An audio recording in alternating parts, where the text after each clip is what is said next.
So I'm going to take a look at this two-piece Dodge shaft from my customer Gino, GCS Trucking and Excavating in Arundel.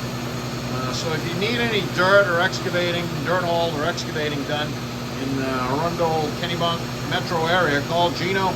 Great guy, and he's got crazy German Shepherd just like I do, so we hit it off. So anyway, Gino extended, this is a two-piece shaft for Dodge truck. It's the companion to the front shaft in video 372 where I had already rehabbed that and balanced it. So you can look at that too. I'm sure everybody's on the edge of their seats and wants to see that. So he had extended this truck 3 inches, and so I rebuilt this front section and brought it up to this spec here and gave it back to him, and we just verified the length was correct. This did turn out to be 3 1/4. Yeah, what's the big deal? Well, 2 things. I always like to check these whenever possible, because if there's a mistake for some reason, I'm the guy that has to do it twice. So I get pouty when I have to do things twice. Even if I'm getting paid, I don't want to do it twice. So this turned out to be 3 1/4. Yeah, well, what's the big deal?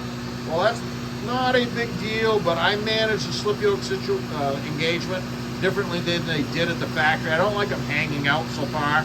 So that's probably where that came from. So it's all good. It was correct. So we'll do the rundown here. So it's 3 brand new 1410, I'm sorry, SPICER snap tights.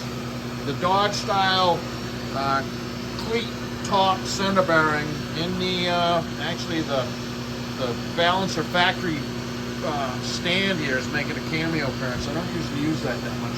That bearing bolts through those 2 holes into those 2 holes, and that's how it works. And I sandblasted this. I'm going to touch this up a little bit more and get some paint on this too.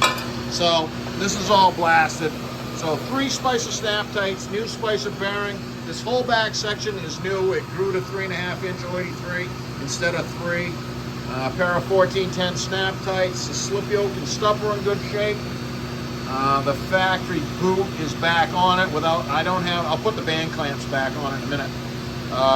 You can see it grew a grease fitting. That's pretty much standard for me. This is as usual. The factory, they don't overdo it when they built these things, and they don't have a grease fitting in there. But that was all in good shape. But it's clean now, and it's got good red grease in it, and now it has a grease fitting. And the idea with this is give it a shot of grease, once twice a year maybe. Don't put a tube of grease in it, a couple of pumps, and that'll be fine. You don't have to overdo it, but it needs to be maintained.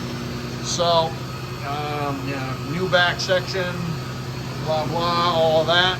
So that's cruising 2,800 RPM. 0 at the rear axle, dead flat, we'll be home. Same thing at the center bearing with a shiny retro American-made Central Tools indicator that only comes out on special occasions because I don't want to smash it.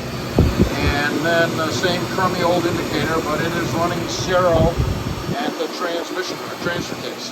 So we're going to say this is a win for Gino's two-piece setup. We'll get this painted up and reunite it with its front shaft companion, and the whole pile of them can go home together.